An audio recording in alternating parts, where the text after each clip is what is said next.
ધોરણ 9નું paper solution 2025-26 મિત્રો જે નવી બુક આવી છે એના હિસાબથી મેં પેપર 9માનું પણ કર્યું છે, 10માનું કરેલું છે, 12મું તમે મારા વિડીયોને સબસ્ક્રાઈબ કરજો, લાઇક કરજો અને વિદ્યાર્થીઓના ગ્રુપમાં મોકલજો.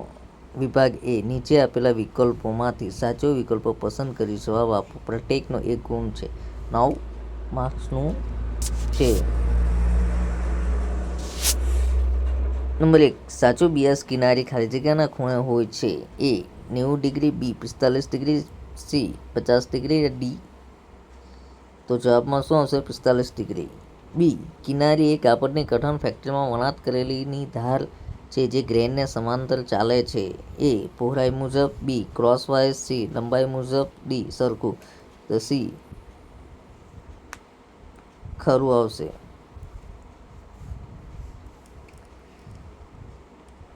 નંબર 3 સિલાઈનો સામાન્ય રીતે ફક્ત સીવણમાં રસ ધરાવતા લોકો દ્વારા જ વપરાય છે. એ ઘરેલું, બી દુકાન, સી ગાર્મેન્ટ કંપની. તો જવાબમાં શું આવશે? એ ઘરેલું. નંબર 4 સિલાઈ મશીનનો એક મોટરનો ઉપયોગ કરે છે જે સોયને શક્તિ આપે છે. એ ઇલેક્ટ્રોનિક, બી યાંત્રિક, સી સિલાઈ, ડી મશીનો. જવાબમાં શું આવશે? એ ઇલેક્ટ્રોનિક આવશે. મિત્રો આ રીતે આપણે પેપર ખરાના નિશાનો છે મેં કરી દીધેલું છે. તમારે બહુ મહેનત કરવાની જરૂર નથી. JBVTનો ટાઈમ ન મળતો હોય એ મારા ચેનલને સબસ્ક્રાઈબ ચોક્કસથી કરજો અને લાઈક પણ કરજો, કમેન્ટ પણ કરજો. નંબર 5 ફૂટ કાપડની ધારની આસપાસ સતત અને સચોટ ઓવરકાસ્ટિંગ ટાંકો પહોંચાડે છે. એ રફલિંગ, બી ઓવરકાસ્ટિંગ, સી ક્રોડિંગ, ડી ઝીપર. જવાબમાં શું આવશે? ઓવરકાસ્ટિંગ. 4 ક્લચનું કાર્ય ખાલી જગ્યા છે. એ ટાંકાની પ્રણાલી જોડી, બી પ્રેશર સૂચકો, સી મશીનને ઝડપથી નિયંત્રિત કરવી, સી દોરો સોયમાં પૂરો. જવાબમાં શું આવશે? સી મશીનને ઝડપથી નિયંત્રિત કરવી.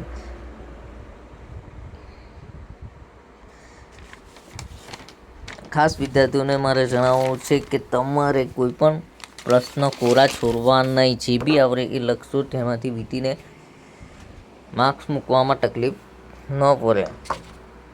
નંબર 7 દરજી ચોક ખાલી જગ્યા બનેલી હોય છે જે કાપડ પર નિશાન કરવામાં એક દરજીની ચાક માટે વપરાય છે. ચોક માટે વપરાય છે. તો જવાબમાં શું આવશે? એ બ્લેક પાવડર, બી રંગીન પાવડર, સી કલર, ડી સફેદ કલર. જવાબમાં શું આવશે? બી રંગીન પાવડર. 8 એલ સ્ક્વેરના ટૂંકા હાથ 14 ઇંચ અને લાંબા હાથ આપે હોય છે.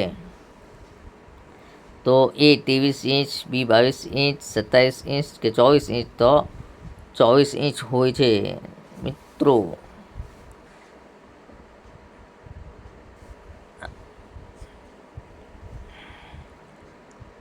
નંબર 9 એક નાનું સાધન જે વિશિષ્ટ રીતે વધારાના દોરાને કાપવામાં ઉપયોગી છે. A thread cutter, B seam ripper, C cutting table, D કાતર. જવાબમાં શું આવશે? થ્રેડ કાતર. બરાબર. વિભાગ બી નીચે આપેલા પ્રશ્નો ટૂંકમાં જવાબ આપો. કોઈ પણ 6 દરેકના 2 ગુણ છે. 10 ચોક્કસમાંથી બનાવેલા ચોક શામાંથી બનાવેલા હોય છે? ચોક શામાંથી બનાવેલા? જવાબ માર્કિંગ ચોક તે રંગીન પાવડરથી બનાવવામાં આવે છે જે કાપડ પર નિશાની કરવા માટે વપરાય છે. 11 બોટકિંગ કેવું સાધન છે? જવાબ બોટકિંગ એક લાંબુ સપાટ સોય જેવું સાધન જે પ્લાસ્ટિકને લૂપ આકારમાં સાંધવા વપરાય છે. બી 12મો છે સવાલ બોબિન વાઇન્ડર શું કામ આવે છે? જવાબ બોબિન વાઇન્ડર ટેન્શન એંગલ. બોબિન વાઇન્ડર દરજી નજીક આવેલું એક ઉપકરણ જે બોબિનને સામાન્ય રીતે દોરા વીંટવામાં મદદ કરે છે. જો મિત્રો ખાસ કરીને બાળકોને ખાસ ધ્યાન રાખજો અહીંયા કે જે બી પ્રશ્ન તમને પૂછવામાં વ્યવસ્થિત ધીરેથી જવાબ આપજો અને કોરા છોડતા નહીં. જે બી તમને આવડે એ તમારે લખવાનું છે, જેનાથી કોઈ પણ વીતી યા કોઈ પણ ટીચર તમારા પેપર જ્યારે ચેક કરે છે ત્યારે એ તમારા માર્ક્સ મૂકી શકે છે. અને એટલું ખાસ ધ્યાન રાખશો, અત્યારથી તમે મહેનત કરશો તો બોર્ડની પરીક્ષા આવે છે 9મા 10મામાં, ત્યારે તમને બહુ તકલીફ નહીં પડે. એટલે 9મા ધોરણમાં તમે ખાસ કરીને મહેનત કરજો. બરાબર છે. નંબર 13 ઝિગઝેગ ફૂટ વિશે ટૂંકમાં લખો. જવાબ ઝિગઝેગ ફૂટ વિવિધ હોઈઓના ઝિગઝેગ ટાંકાનો ઉપયોગ કરીને કાપડમાં ડિઝાઇન બનાવવા માટે જોડવામાં આવે છે. નંબર 14 શટલ વિશે ટૂંકમાં લખો. જવાબ શટલ સ્પેલિંગમાં ભૂલ છે. શટલ તેમાં બોબિન કેસ હોય છે અને તે મશીનથી સંચાલિત થાય છે. તે રીતે આંટી બનાવવા માટે ચાલે છે. તે ડોગની નીચે અથવા તો તેની ડાબી બાજુએ હોય છે. 15. ભરતકામની કાતર વિશે ટૂંકમાં લખો. જવાબ: આ કાતર નાની હોય છે. તે સામાન્ય રીતે 4 થી 5 ઇંચ લંબાઈવાળી ખૂબ જ ક્લિપ આવે છે, જેનો ઉપયોગ બહુવિધ સોયનું કામ કાપવા અને બટન હોલ બનાવવા માટે થાય છે. ભરતકામની કાતર વિશે જો વ્યવસ્થિત રીતે કાતર હોય છે. જો મિત્રો આપણે કાતર વિશે પણ લખ્યું છે. અને વીટી મિત્રો ખાસ એક પણ ધ્યાન રાખજો કે તમે મારું જે પેપર કરો છો સેમ એ કરશો તો બી વાંધો નહીં ને કદાચ તમે 1-2 પ્રશ્નને ઉલટ કરીને પણ પૂછી શકો છો કે જેમાંથી તમને પણ થોડી સહાય, કારણ કે ઘણા બધા મિત્રોને ખાસ ટાઈમ મળતો નથી અને એટલા પીરિયડ પણ મળતા ન હોય તો તે સમયે મારા વિડીયોને ખાસ કામ આવશે.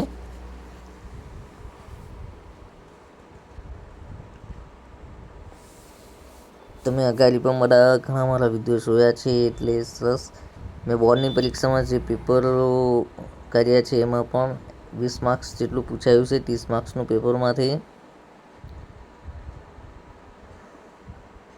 16 છે. કટિંગ ટેબલ વિશે ટૂંકમાં લખો. જવાબ: તે મોટું સપાટ ટેબલ છે. માર્કિંગ, પિનિંગ અને કટિંગ કરતી વખતે કાપડ અને પેટર્ન ફેલાવવા માટે વપરાય છે. તેઓ મોટે ભાગે જાડી સપાટી ધરાવે છે. 17. ફેન સાંધા વિશે ટૂંકમાં લખો. જવાબ: તે સાંકડો સાંધો છે જેનો ઉપયોગ સામાન્ય રીતે બારીક કાપડ અથવા તો તે કાપડ માટે થાય છે જે સહેલાઈથી ફાટી શકે છે અને તે સાંધાની અંદર સાંધો છે. 18.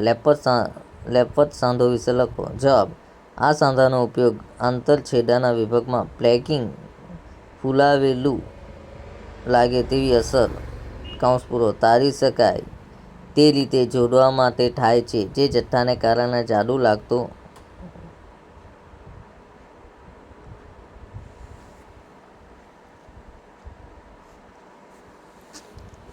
હોય છે.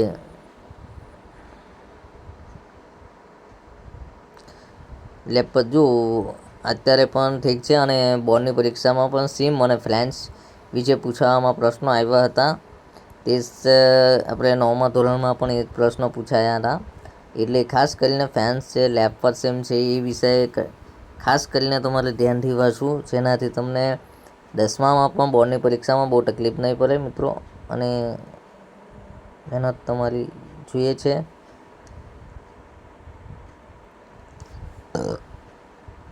વિભાગ સી. નીચે આપેલા પ્રશ્નો ટૂંકમાં જવાબ આપો. કોઈ પણ દરેકના 3 ગુણ છે. 9 છે. 19. ઔદ્યોગિક સિલાઈ મશીન વિશે માહિતી આપો. જવાબ: ઔદ્યોગિક સિલાઈ મશીનો પ્રમાણભૂત મૂળ સિલાઈ મશીનની હેવી ડ્યુટી સંસ્કરણ છે. તેનો ઉપયોગ કપડાં અન્ય સંબંધિત ઉદ્યોગમાં થાય છે. 2. ઔદ્યોગિક સિલાઈ મશીનનો ઉપયોગ મોટે ઉત્પાદન માટે થાય છે. નંબર 3. આ હેવી ડ્યુટી મશીન છે જે દર મિનિટે હજારો ટાંકા બનાવવા જેટલું કામ કરી શકે છે. ઔદ્યોગિક સિલાઈ મશીનનો ઉપયોગ મોટે ઉત્પાદન માટે થાય છે. મિત્રો ખાસ કરીને એટલું ધ્યાન રાખજો, એપ્રિલમાં કે કોઈ પણ ટ્રેડમાં છોકરાઓ બહુ નબળાઓ હોય છે. એટલે હું એ હિસાબે જ પ્રશ્ન કાઢું છું કે જે છોકરાઓને તકલીફ નથી પડતી. હું એક ઔદ્યોગિક મશીન ક્લચ અને મોટી સર્વો મોટર સાથે સજ્જ હોય છે. 5. ઔદ્યોગિક મશીન મુખ્યત્વે એસેમ્બલિંગ લાઇન આધારિત ફેક્ટરીઓમાં એક વિશિષ્ટ કાર્ય કરવા માટે રચાયેલ છે. નંબર 6. કેટલીક ઔદ્યોગિક મશીન સામાન્ય પ્રોડક્ટ કરતાં ભારે પ્રોડક્ટનું સંચાલન કરવા માટે બનાવવામાં આવે છે. નંબર 7. મુખ્યત્વે મોટા ઉત્પાદન માટે ઔદ્યોગિક સિલાઈ મશીન જરૂર પડે છે જે ચામડા, કેનવાસ અને વિનાઇલ જેવી ભારે વસ્તુને સીવવા માટે બનાવવામાં આવે છે.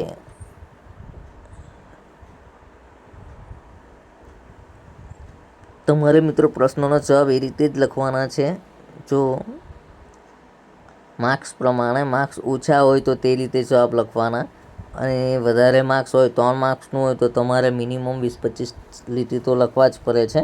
એટલે તે હિસાબે તમને માર્ક્સ મળે. પછી તમારે 2 કે 3 લીટીની અંદર જ તમારે જવાબ પૂર્ણ કરી દેવો નહીં.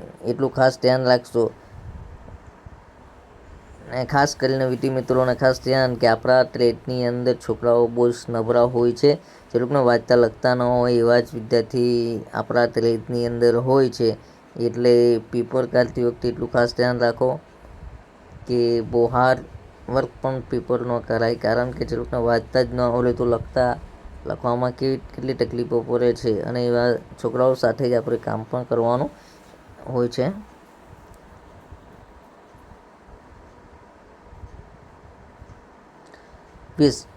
ઇલેક્ટ્રિક સિલાઈ મશીન વિશે લખો. જવાબ: 1970ના દાયકામાં આ મશીન લોકપ્રિય બની હતી. ઇલેક્ટ્રોનિક સિલાઈ મિકેનિકલ સિલાઈ કરતાં ઘણી વધુ સુવિધા છે. નંબર 1. સિલાઈ મશીનો હાથેથી સંચાલિત મશીનો કરતાં વધુ ઝડપથી ચાલે છે. 2. Electronic machine balance wheel belt દ્વારા ગતિમાં આવે છે. ઇલેક્ટ્રોનિક મોટરથી જોડાયેલા હોય છે. 3. ઇલેક્ટ્રોનિક સિલાઈ મશીન સાથે એક મોટર જોડાયેલી છે અને મોટર સોયને શક્તિ આપે છે. ઇલેક્ટ્રોનિક ફૂટ પેડલ પર દબાણ મૂકી આ મશીનો ગતિને નિયંત્રિત કરવા આવશ્યક છે. ઇલેક્ટ્રિક સિલાઈ મશીનો સંચાલિત કરવા માટે અનુભવ આવશ્યક છે. જો મિત્રો હવે મોટે ભાગના ઘણી જગ્યા કંપનીઓમાં છે, દુકાનોમાં છે, શોપમાં છે, કોઈ પણ જગ્યાએ તમે જાઓ તો વધારેમાં વધારે એ ઇલેક્ટ્રોનિક મશીન જ વપરાય છે. અને મોટરો પણ હવે સર્વોની મોટર વપરાય છે. કારણ કે સર્વોની મોટરની અંદર કેવું હોય છે કે તમે પગને દબાવો છો તો મોટર ચાલશે અને પછાડી દબાવો તો બંધ થઈ જશે અને દોરા પણ આપમેળે કટ થાય છે. એ રીતે હવે એકદમ જમાનો હાઈફાઈ થઈ ગયો છે કે પહેલાંના કરતાં જે કામ કરતા હતા કારીગરો એ અમુક સમય લગીને કામ કરીને પછી કમરમાં દુખાવો ચાલુ થઈ જાય, યા તો પછી હવે મશીનની બનાવટ જ એવી રીતે બનાવવામાં આવે છે કે માણસ આખો દિવસ બી કામ કરે તો થાકતો નથી. ખુરશીઓ પણ એવી હોય છે કે જે વર્કરને ધ્યાન રાખીને ખુરશીઓ બનાવવામાં આવે છે, મશીનો બનાવવામાં આવે છે. અને મશીનો ઇલેક્ટ્રોનિક મશીનની અંદર તો બહુ ઘણી આઇટમો હોય છે. જેમ કે ફેટલોક મશીન હોય છે, પછી ડબલ નીડલ મશીન હોય છે, પછી સિંગલ નીડલ લોક સ્ટિચ મશીન હોય છે, વ્હાઇટ યુપીટી મશીન હોય છે. એટલે ઘણા પ્રકારના મશીનો હોય છે જે આપણે ઇલેક્ટ્રોનિકની દુનિયાની અંદર આવીએ ને પહેલે આખો દિવસ કામ કરતા હોય ને તો બી આપણાથી એટલું કામ ન કરતું. તો હવે ધારે તો તમે આખો દિવસમાં 5 બ્લાઉઝ 10 બ્લાઉઝ લગીને તો તમે આરામથી બનાવી શકો. ને જેન્ટ્સની અંદર પેન્ટ બી શર્ટ બી 7થી 8 શર્ટ બનાવી શકો છો.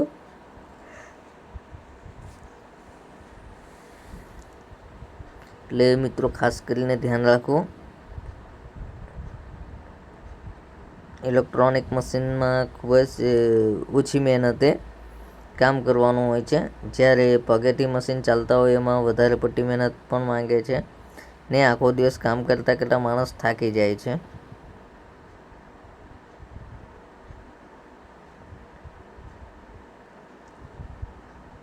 વીસમો પ્રશ્ન પૂરો થાય એ જ રીતને 21મો હશે. એક કોઈ પણ ટર્ન ફૂટ વિશે સમજાવો. જવાબ: ગેધરિંગ તે સંપૂર્ણ રફલ્સ ઝાલર બનાવવા માટે ખૂબ ઝડપથી અને ચોકસાઈવાળા કાપડ પર એકત્રિત બનાવવા માટે જોડાયેલું છે. આ જોડાણ કાપડને ભેગું કરે છે કારણ કે દરેક સિલાઈમાં ભરાવદાર અસર આપી તેની સાથે જોડાય છે. હવે ઝિગઝેગ ફૂટ વિવિધ પહોળાઈઓના આકૃતિના ઝિગઝેગ ટાંકાનો ઉપયોગ કરીને કાપડમાં ડિઝાઇન માટે જોડવામાં આવે છે. નંબર 3. હેમર ફૂટ તે કાપડની આકર્ષક અને નાની ધાર પર કામ કરે છે કારણ કે તે આપોઆપ હેમલાઇન પર સીધા ટાંકા અથવા સુશોભિત સિલાઈનો ઉપયોગ કરીને વળાંક વળે છે. હેમ્સ માટે પણ કામ કરે છે જે હાથ દ્વારા સિલાઈ ના થઈ શકે એટલું નાનું હોય છે. જો મેં જે ગેધરિંગ ફૂટ છે, ઝિગઝેગ ફૂટ છે અને હેમર ફૂટ વિશે તમને લખાયું છે. તમે ધારો તો તમે બીજા ફૂટને પણ લઈ શકો છો, પણ આ રીતે મેં પ્રશ્નો કાઢ્યા છે અને તમારે ની અંદર ઉમેરીને કંઈક કરવું હોય તો નવું તો બી તમારું પેપર એક સરસ નીકળશે. જે પણ વીટી નવા છે એ લોકો માટે ખાસ કે પેપર કેવી રીતે કાઢો છો, તો હું મારા પેપર જેટલા બી કરું હું મારા એક્સપિરિયન્સ હિસાબથી કાઢું છું. મારો ખાસો સમય છે એપ્રિલની અંદરનો એક્સપિરિયન્સ. હું આની પહેલાં આઈટીઆઈની અંદર લગભગ 5 થી 7 એક વર્ષ જેવું ભણાવ્યું છે. પછી વોકેશનલ ટ્રેડના પણ ઘણા વિષયો મેં ચલાવ્યા છે.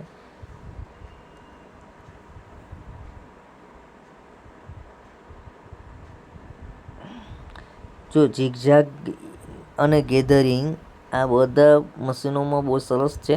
ગેધરિંગ તમે હાથથી પણ કરી શકો છો, મશીનથી પણ કરી શકો છો અને ઇલાસ્ટિકથી પણ કરી શકો છો. ગેધરિંગ એટલે તમને ખબર છે ને બાળકો, જે પણ ગેધરિંગ કેવું છે કે તમે ઇલાસ્ટિકની અંદર સંકોચાઈ જાય છે એને ગેધરિંગ એ રીતે કરવામાં આવે છે. હવે પ્રશ્ન આવશે 22. ટેલર ચોક આકૃતિ સહિત સમજાવો. જવાબ: દરજીનો ચોક રંગીન પાવડરથી બનેલો હોય છે, જેનો ઉપયોગ કાપડ પર નિશાનો કરવા માટે થાય છે. દરજીનો ચાક ત્રિકોણ ઉપલબ્ધ છે, પેન્સિલના રૂપમાં પણ ઉપલબ્ધ છે. જો ટેલર ચોકનો ઉપયોગ તો બહુ રીતે થાય છે. ટેલર ચોક આપણે ખાસ કરીને પેન્સિલનો ઉપયોગ પણ કરે છે હવે, કે એ રીતે પેન્સિલ પણ આવી ગઈ છે. ટેલર ચોકમાં ખાસ કરીને ઘણા કલરમાં હોય છે. જો ચાર ધારવાળો પણ હોય છે અને 3 ધારવાળા પણ હોય છે અને કલર તો રંગબેરંગી હોય છે. કાપડ હિસાબે આપણે લઈ શકીએ છીએ. જો મિત્રો, આ ટેલર ચોકની આકૃતિ મેં મૂકેલી છે, તમારે દોરવાનો છે. આકૃતિ નહીં દોરશો તો માર્ક્સ તમારા કપાઈ જશે. એટલે મહેરબાની કરીને આકૃતિ દોરી દેજો. નંબર 23. કોઈપણ 2 કટિંગના સાધનો વિશે સમજાવો. જવાબ: કાતર કાપડ કાપવા માટે મુખ્ય સાધન છે. કાતરમાં તીવ્ર, અણિયાળી અને પાતળી બ્લેડ હોય છે, જે વિવિધ સામગ્રી કાપવાનો ઉપયોગ લેવાય છે. આ કાતર મોટાભાગે 3 ઇંચ લંબાઈનો હોય છે. તે બંને બ્લેડ્સ માટે રાઉન્ડ હાથ ધરાવે છે. વિશિષ્ટ કાપડ કાપવાની કાતરનો ઉપયોગ ભારે સામગ્રી કાપવા જોઈએ નહીં, કારણ કે તે બ્લેડની તીક્ષ્ણ ઘટાડી શકે છે. નંબર 2. કાતરને દાંતાવાળી બ્લેડ હોય છે. એકસાથે ઘણા બટનો હોલ બનાવવાની જરૂર હોય છે, તો ઉપયોગી છે. આ કાતરમાં બોલ્ટ, લોક, નટ હોય છે, જે 1.5 ઇંચ સુધીની કોઈપણ લંબાઈ બટન હોલને કાપીને ગોઠવવામાં મદદ કરે છે.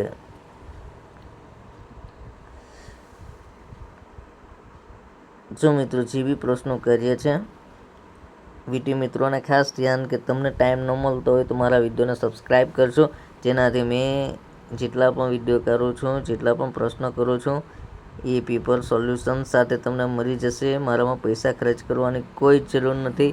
ખાલી તમારી એક જ આંગળીની જરૂર છે. ખાલી સબસ્ક્રાઈબ અને લાઇક અને કમેન્ટ કરજો, જેનાથી તમને મારા પૂરેપૂરા વિડીયો મળી જાય છે. અને ભૂલચૂક કંઈ પણ હોય તો થોડું સુધારી લેજો, કદાચ થઈ શકે છે. આભાર.